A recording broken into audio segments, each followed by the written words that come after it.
The podcast that floats down here.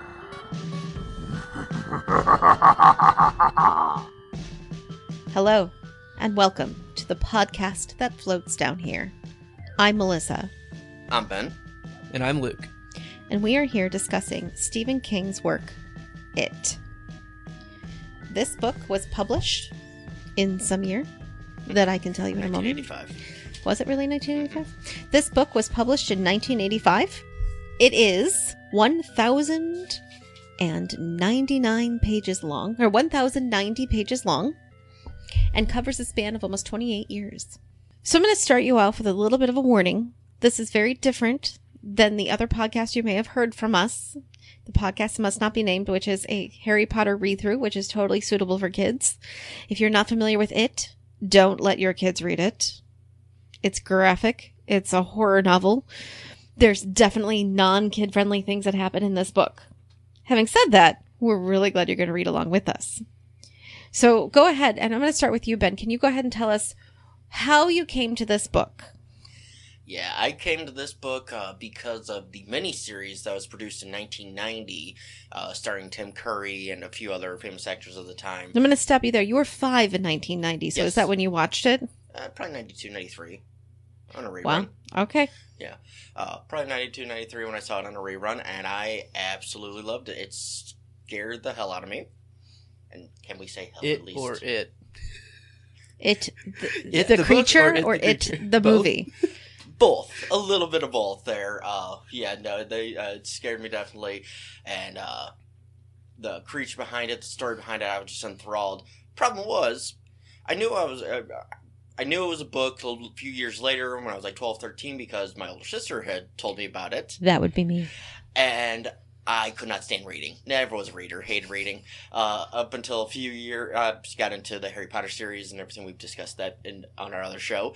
But a few years ago, I decided, let me give it a try on audiobook. And I have now since listened to it probably 5 times in the last 3 years. It's a long audiobook. It usually takes about 5 or 6 days to get through. But it's enthralling. It's awesome. It's just one of my favorite stories, and I love getting scared by it, and I get chills reading that first chapter every time. Now, I will say I came to it a little more traditionally, sort of. So I want you to think back to your sophomore year of high school, and most people in their sophomore year of high school were reading like Hamlet and Where the Red Fern Grows and The Great Gatsby and those kind of books. Red Fern Grows, that's like That was sixth grade. Okay, well, I don't know what typical people read in sophomore year because when I was a sophomore, I read The Shining by Stephen King. Shout out, Mrs. Shuey. Best choice for a sophomore reading, by the way, and became absolutely enthralled with Stephen King's work. Over the next probably 7 years from that point on, I read everything he had written. And I own almost everything he wrote up until about the year 2005 when I had kids and stopped spending money on books. It was maybe my 4th or 5th book of his that I had read, and it is my second favorite of all of his novels. My first favorite is The Stand, which is significantly longer than this one, but no less scary. I really like the book. The miniseries I'm less fond of, simply because I think the book is just a million times better, as I tend to.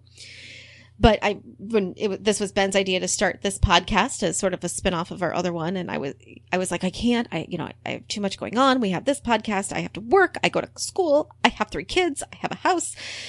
I can't not do it. I have to do this. I need to be a part of this book. I will figure it out. And I did. But that brings us to Luke, because your story's a little different. Yeah, so I'm an avid reader. I'm an avid rereader of You're books welcome. that I like, and I also like watching movies and TV shows and things like that. I've never read or watched any of the major Stephen King movies or read the books other than Shawshank Redemption, which is Hardly a totally counts. different style. Stand by Me. Me, totally different. I mean, I think that really is They're about good. it. Well, Fantastic. they're not about it. That's about all I know. That's the of culmination of. That's my Stephen King experience, and I don't even think that's real Stephen King. So I'm coming in as a true first-time reader, not having seen the miniseries, not having read any of the books. I'm really excited about where this is going to go, and I don't know. We'll see if I get scared. I don't know. All right, readers, we're going to give you a bit of a synopsis of the book. So this is from the inside front cover of my personal copy of my paperback copy that I've had for 20 years. It's a pretty old copy. I had to dig it out of my Stephen King box. In fact, that's how many Stephen King books I have. I have giant Rubbermaid tubs full of books, and one of them is for all my Stephen King. That's the only thing in there. So here's the synopsis from the paperback copy. Welcome to Derry, Maine. It's a small city, a place as hauntingly familiar as your own hometown. Only in Derry, the haunting is real. They were just kids when they first stumbled upon the horror. Now they are grown-up men and women who have gone out into the big world to gain success and happiness. But none of them can withstand the force that has drawn them back to Derry to face the nightmare without an end and the evil without a name. To get you familiar with our format, each episode we will be talking about one of the chapters, or one of the interludes, as they call them, and we will give you a recap and give you some superlatives as we discuss things that we really enjoyed. So here we go. Part 1, The Shadow Before. Chapter 1, After the Flood, 1957. This chapter was 13 pages long and 1.19% of the book. Benji, what is your recap of this chapter? In the fall of 1957, starring Bill Denborough is sick in bed with the flu. Bill's little brother Georgie is bored because it has been raining for several days because of a flood of its size that hasn't been seen in Derry since 1931. And, well, he's got nothing to do. Georgie tries to build a newspaper boat that he found in a crafts book, but with no such luck. George brings the boat to Bill and is thrilled when Bill is able to make the boat just like the book says it ought to be. Bill sends George to the basement to get some paraffin wax. While down there, George, like a normal 6-year-old, has fears of unseen monster grabbing him and pulling him back to an unknown depth before getting the wax and hustling back to his brother. Bill then waterproofs the boat and sends Georgie outside to play with it as their mother sits in the parlor playing Für Elise on the family's piano. Georgie chases the boat as it sails the gutters, forgetting that there's a drain at the end of the street. When the boat reaches the drain, it goes right inside. Georgie chases after and leans down to look and finds a clown holding his boat. The clown introduces himself as Mr. Bob Gray, also known as Pennywise the Dancing Clown, so they're not strangers anymore.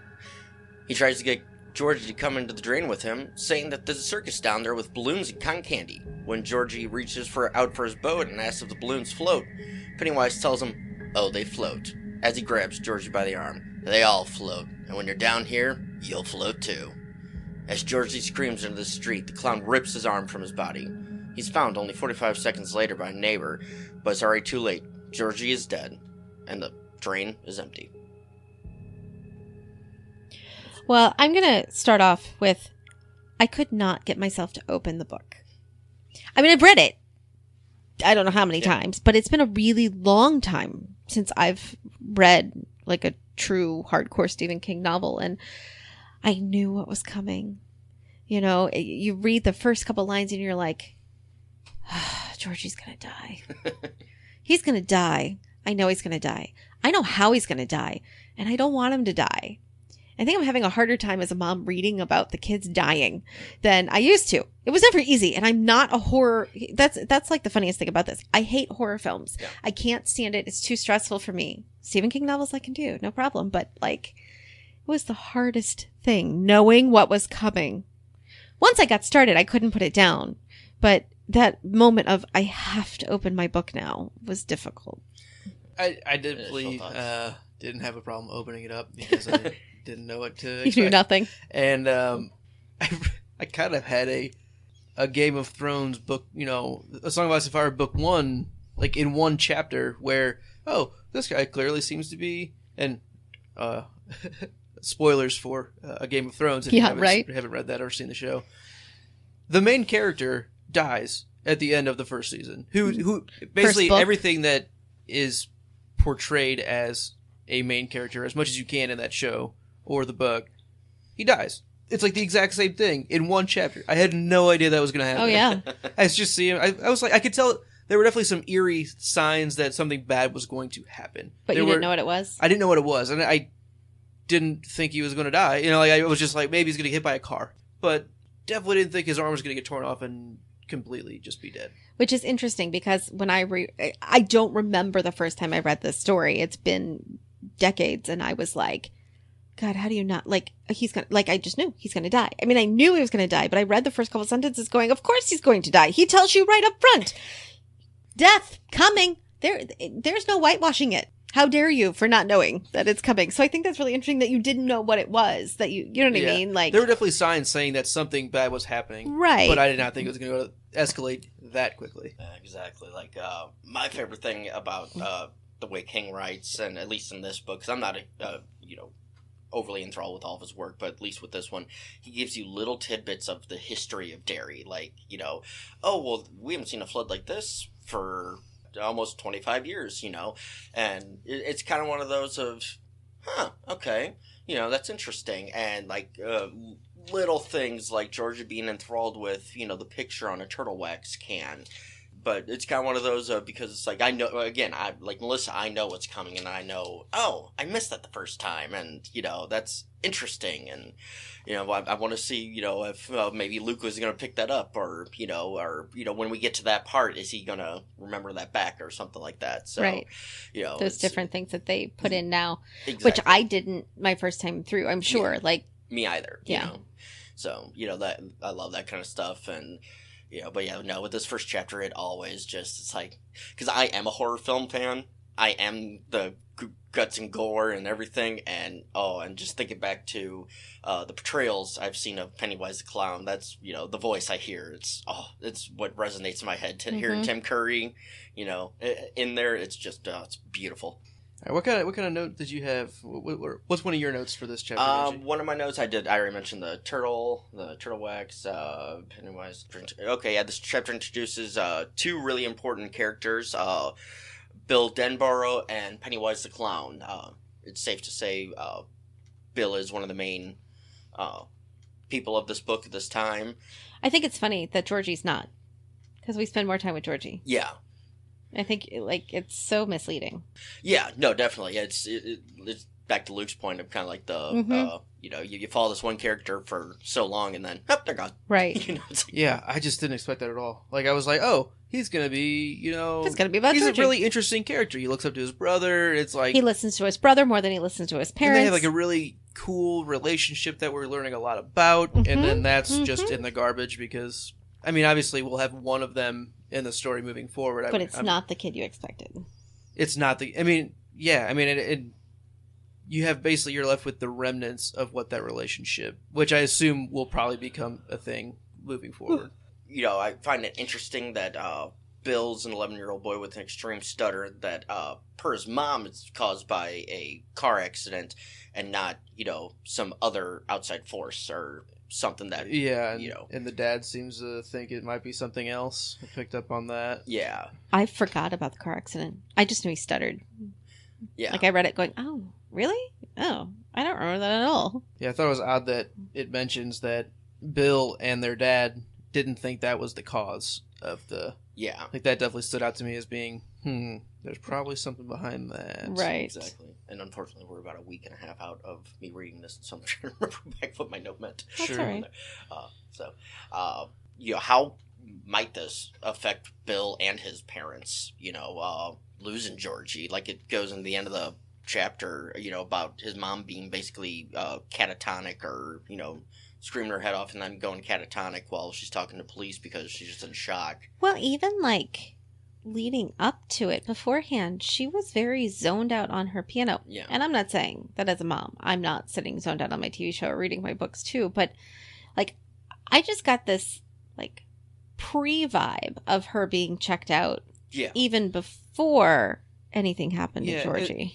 I got that too with the piano playing. Yeah. And also when Georgie slams the door and she just yells from the other room, which it's not that weird, but right. Like if it was something that she's straight up angry at Georgie for disturbing.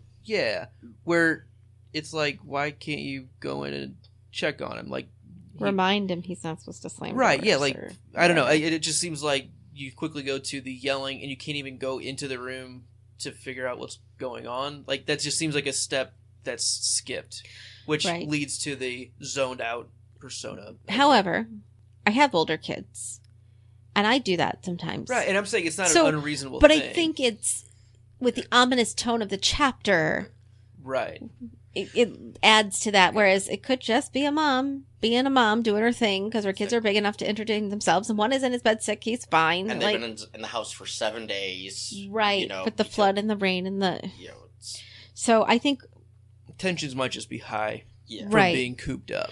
right, and it's a King novel. Like Yeah, he's writing it to get you to think those things, even if it's not really what would happen, on a normal day. 'Cause Right. that was not a normal day. It changes the connotation of normal situations. Yes. I really like the relationship. I know you've said this a little earlier. Relationship between Georgie and Bill. I like that Georgie acknowledges Bill's opinion as a little bit more important than the one of his parents, but it makes their goodbye so bittersweet. And Bill's even like, I don't know, that was weird that you did that. Like, you kissed my cheek, but okay, cool, and I love you, but which a brother would be. But then, like, we know what's coming. You Mhm. know what's coming. You know this is it. And it just... It's like so timely that kind of odd event did happen right then. Right. And then my cynical side is like, yeah, like that would really happen if a kid was going to go get murdered or whatever. There was not going to be a goodbye like that. That's not what would really happen, but I like it anyway. It's always, you pretty much always hear about that regret of not having that. right. But, Bill got luckily they got that. it. But his parents didn't. Both sides got that because, Georgie thought it was weird that, Bill told him to be careful. Yes. It was like, hey, I'm Yes. looking out for you. It's just fitting. I really like their relationship as well. Yeah. Like, that's another reason why I was, like, so unexpecting of him dying. So I was like, oh, this is feels like a real brotherly relationship. They talk shit to each other. They talk about shitty ass like buttholes. Yep. And like Yep. it's just like they're just kind of pushing each other's buttons and like having a good time together. And one thing that listening to that actually made me think, it also shows Bill is kind of set up to be a leader. Like, he knows how to, help people along, and As older siblings tend to. this we do. Says It's- brother number 3 instead Two. of 1. You're brother number 3. You're the third child. 3. Yeah. There's a whole brother in between us. A whole brother. As opposed to half or a third of a brother. Yes. My only other thought is really that trip to the basement. Yeah. Like, we know that going to the basement is not going to nothing's going to happen to him because that was a But you're flashback. also reading a King novel. Well, but it was a flashback because True. we saw It's true. the boat 1st Mhm. floating down the street. So by the time I actually viewed that more as like a flash forward. Like, I guess it's the same idea. right, but- like we knew that he was going to make it out of the basement just fine because we saw the boat. Oh, sure. Yep. I'm with you. Yep. Yeah, so going down to the basement was a flashback. Like all that whole Yeah. scene with Bill was in flashback because it's being told as he remembers as he traces his boat down the street. And we know that when he goes down there, that's not what's going to get him. But because this is a King novel, he sucks you in and scares you with nothing but a trip to the scary basement, which so many people can relate to. Yeah. Like, there's always something scary in your house or in your neighborhood. There's always something as a kid that freaks you out and scares you.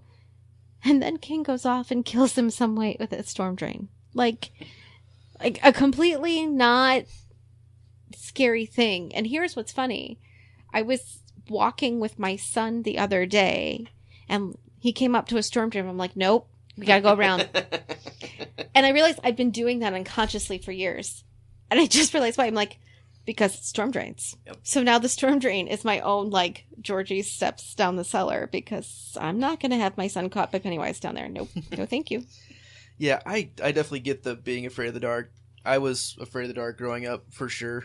It's irrational. Like you can you realize that, but the overactive imagination that you have can be like the real downfall of all of that. Like the more imaginative you are, the scarier it gets for you. Mhm. It's just like, oh, what am I doing to myself? I know it's not real, but you can't turn it off. No. And you know it's irrational, so you also feel guilty that you're doing this yourself, but you're not Yes. trying to. Like, I get that. Yep. And the multi sensory description we get of the cellar is so visceral. Like, Yes. it feels like you're really there. Like, I felt it. It was real. Like, it was pretty Creepy. well written. Yeah. He's so good. King is so good. And that's a lot of my next points kind of go right to that. But what were you gonna say? Oh no, I didn't have it. I was full agreement with it. It's my thing with some of his writing style and everything. Like you said, you had looked at it more of a flash forward and stuff with the boat. That is one thing about this book, especially with King. He bounces. He very much bounces from timeline to, like, not from timeline to timeline, but like he'll start with one part and then flashback. He's very good about the flashback and flash forward, and you have to pay attention to that, or you may not realize exactly where. Yeah, we'll find that as we get further on in the book. But a lot of the chapters, especially early on, are labeled with what year. Yeah, but that doesn't mean they're chronological even within that year. Oh yeah, Sure. no, absolutely, and that's, and I'm not even talking the flashback year. No, just within that, just within that 2 days. If we're talking about this 2 hour period, he's going to start with minute 97. Yeah. Right, which is what happens here. Yes, he went back to minute 1, told us a little bit about minute 23, get back to 2, hop back to 98. Yeah. Sure. And like I also get that instant relief from that terror when Georgie slams that door and Yes. again, like you knew it was all irrational, but you still feel so much better. Like, it's a pretty good start on this. Like, he really gets the feeling of being a scared child. Like, he gets it, and I don't know, I can definitely relate. Growing up, I was afraid of irrational things like that. And so it goes further, kind of, I think you already mentioned this, like, the thing that you were just completely irrationally terrified of. Mm-hmm. And, in the form, it basically comes at you in the form of something you would normally trust, like The a clown. clown. Yeah. And, like, that's enough to just make you second guess, like, every single irrational fear that you have. Because, like, it might start making you think, hey, maybe it's pretty rational for me to be terrified of things lurking in the dark. This is more for, like, the perspective of Bill moving forward. Like, I know he's not really afraid of things, but Right. there's no reason why he probably shouldn't start being kind of afraid of these things. Except he doesn't know about the clown. He wasn't there to see it. But, I mean, if you think about it, Georgie named the terror It in the basement. Yeah. He gave it the name Yeah. It. And it said Georgie went insane. I mean, it only took 45 seconds, and he was screaming in insanity. Like, he did literally lose his mind because of exactly what you just said. Was it that, or was it his arm already torn off? No, it was the mental. I will find it. Hold on. Yeah, because I thought it was more of the immense pain of having your arm ripped out of its socket entirely. But maybe I just missed that. They float, the thing in the drain crooned in a clotted, chuckling voice. It held George's arm in its thick, wormy grip. It pulled George toward that terrible darkness where the water rushed and roared and bellowed as it bore its cargo of storm debris toward the sea. George craned his neck away from that final blackness and began to scream into the rain, to scream mindlessly into the white autumn sky which curved above Derry on that day in the fall of 1957. His screams were shrill and piercing, and all up and down Witcham Street people came to their windows or bolted out onto their front porches. They float, it growled. They float, Georgie, and when you're down here with me, you'll float too. I guess I just assumed he kind of lost his mind in that area. It's more just out of pain. I think it's out of it's out of terror. I mean, it's definitely he's But- afraid, Yeah, but I think it's more from the pain. Like But that I just read was before the arm comes off. well, but no, it's they actually just he took a grab of him already. But He had a hold of him. yeah, it hold him start and Okay. start pulling. so that's how I read it, as it was more from. Being afraid, but more of the. I'm in pain and I'm scared, come help me kind of a scream. Right. See, I took it as a, oh my God, this thing that I was... I took Afraid it of more is as... clearly Yes. Something I should be afraid of. Yes. I honestly think it's kind of a mix of both. And It's- I think it might that's- be. I think that's Yep. completely fair. I think of like your two sons, when they get that nice little high pitch, Yeah. blood curdling scream that goes on from, and it's like, what? And I'm just waiting for mine to catch up to that age to where I can hear it. So my next note that I have is, it's such like a classic child abduction technique. Like the quick introduction, like, oh, Your dad tells you not to be, talk to strangers. Good Very idea. wise. That's smart guy, your dad. Well, let's get that out of the way. Right. Let's solve that problem right now. No problem. Yeah, and then hey, we've got all these fun things. You should come and play with us. Whatever. There's a circus with all these balloons and I think back in 1957, that wasn't something people taught kids, and now we teach kids that. Yeah, Right. Absolutely. It's all King's fault. No one was ever scared of clowns before this. I know. I mean, it's... Well. With John Wayne Gacy, that was 60s. which is before this book. Which is before the book came out. That's what I'm getting at. Oh, fair, but after timeline, though. Sure. And my last note has to do with the smells of the clown, which I think is really telling. That At least, he can change the smells, or he can add to the smells, but really there's that horrible underneath smell under the fake smells. That's exact. Yeah, so I'll read it here. It says, "Can you smell the circus, Georgie?" Georgie leaned forward. Suddenly he could smell peanuts. Hot roasted peanuts. And vinegar. The white kind you put on your french fries through a hole in your cap. What? Through the cap. Oh. Talking Okay. about, like, the dip you can put in the cap of the fries. The white kind you put on your french fries through a hole in the cap. He could smell cotton candy and frying doughboys and the faint, thunderous odor of wild animal shit. He could smell the cheery aroma of midway sawdust, and yet under it all was the smell of flood and decomposing leaves and dark storm-drained shadows. That smell was wet and rotten. The cellar smell. But the other smells were stronger. So, clearly, there seems to be something more. I mean, right, that's a pretty big tell that you should probably be paying attention to that, Georgie. This is not a good thing. Right. And it's very ominous. I know we're going to probably keep using that word. It is, but it's true. It just seems like there's, I don't know, my metaphor and symbolism radar is going off that those smells were present behind the smells that Pennywise was wanting Georgie to smell. So, which it almost sounds like he was smelling the truth of what was there. But not able to recognize it But was that so being the distracted truth. by the other good ones, and he couldn't pull himself away from wanting to smell the stronger smelling good ones. Exactly. So, to me, it seems like it's leading towards something deeper about this than just being some clown in a drain.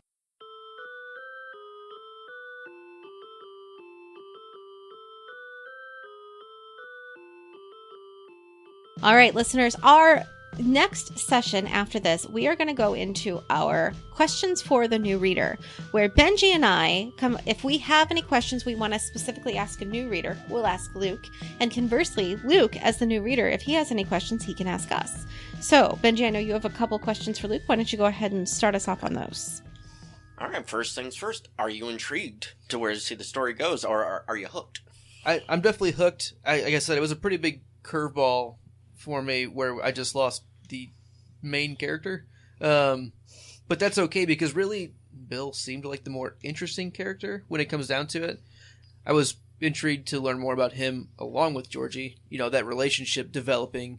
But like knowing where it goes in this chapter, I'm really curious to see how Bill copes with the loss of his brother, who he clearly cared about. Yeah, I'd be sad if any of you died. Yeah, I'd be sad if I died too. My first question from the new reader is the clown even real? How could not one person see him or find any evidence or understand how it's possible for him to even be in the grate with all the rushing water? I don't know. It's hard for me to wrap my head around that. Well, I agree with you. How would his arm have been ripped off without the clown? I mean, water is a serious, serious event in nature. Flooding is my thought, and I feel like this is probably going to be proven wrong. If there is no real clown, then somehow he got, I don't know, it doesn't make sense because we see what he's doing, and he gets stuck in the grate, And like the rushing water, I think, is what would have to rip his arm off. But it just, I don't know. It seems like parts of that are missing for that to really be the case. Yeah, but also keep in mind that when it comes to those kind of scary things, adults tend not to believe children. And you will notice that, and there's signs of it throughout the town already, that people choose to stay unaware of, and so that kind of stuff, how, something like the clown in the drain could be, just standing there. It kind of makes sense. Yeah, that actually brings me to a note that I had written that I apparently missed, but I'm going to throw it in here, and it comes from the quote, "In Derry, such forgetting of tragedy and disaster was almost an art, as Bill Denborough would come to discover in the course of time." Right. Yeah. Like, that's pretty darn ominous as well, but at the same time, I think it gets to the point where you're saying, like, where does this social amnesia or unawareness come from? Dairy. Right. Which is good for writing stories about a place. Yeah. Mm-hmm. But it's interesting that he, like, calls that out in the story, especially if this is the same city that gets used in a lot of his books, which I think I've heard before, that several of them occur in a similar universe. Yeah, at least. it's not Derry is the typical one. It's Maine is he. but there's what's the city in Maine that everything is set in? Well, he always mentions Bangor. Castle Rock. That's right. Yeah. It's another fictional town. I'm trying to say it without spoilers. It's not built on the same sort of ominous stuff that Derry is, so it's a little more normal town where crazy things happen. And there are a few books that hit Derry, but Castle Rock, Maine, is like his. Okay. That's the town. Gotcha. Okay, so it feels like there's some kind of allegory associated with the boat floating out to sea and never taking on water. Is this possibly going to be used going forward as like some extended metaphor of the brothers' relationship or something? It's not really a question. It's more of like I don't know. It just seemed very symbolic that the boat with the paraffin wax was pretty darn durable and made it all the way out to sea. You think that's going to be a metaphor for the brothers' relationship? That it's but Georgie's dead. Yeah, I know that I don't know. I feel like that's something that might come up again in the story, referencing back to that boat. All right, I think we just leave it there and let him ponder on that.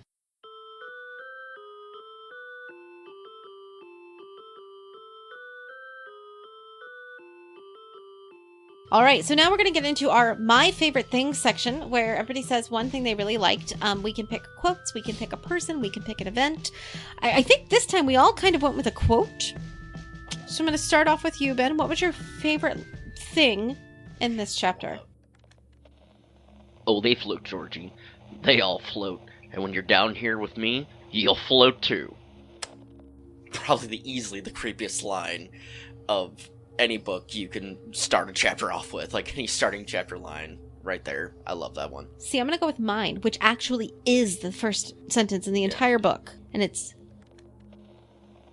"The terror, which would not end for another 28 years, if it ever did end, began, so far as I know or can tell, with a boat made from a sheet of newspaper floating down a gutter swollen with rain." Did you have anything else on that? I just think the fact that it tells you that it's a terror, that it's a 28-year terror, that even then it might not be over. Like, Yeah. Oh, yeah. It sets you up right there. You don't know what it is? Unless you're like me. You already knew it because you read it. It's in here. But, like, what a way to open. I love good opening lines of books. Yeah. And that's a good one. So my favorite part of this chapter was also a quote from the book, and it says, "Thanks, Bill. It's a neat boat. And he did something he hadn't done for a long time. Something Bill never forgot. He leaned over and kissed his brother's cheek." Yeah, it's really sweet, but it also, we kind of talked about it, where it's just not like a normal thing for those two brothers, clearly. Right. Yeah. And that sets the tone for something bad is going to happen. Yeah. And then bad things commence on happening. Kind of have a side note to that. I don't know if they did a direct quote, but something he hadn't done for a long time, something Bill never forgot. That's not to get too spoilery because we'll be coming up on that in a short time, but I can't really say that that's exactly true.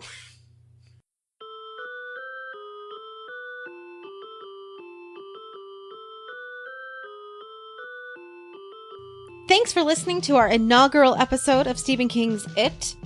Please leave us a comment on our website, thepodcastthat.com. You can find this episode and leave us comments. You are welcome to email us any of your thoughts and questions at floatsdownhere@gmail.com, or you can find us on Twitter at floatsdownhere. You may also find us and subscribe on iTunes. Tell your friends, not your kids, and leave a comment or on any other of your podcast sources. Join us next time as we discuss Chapter 2. After the Festival, 1984. You'll float too. Stay imaginary. Thanks.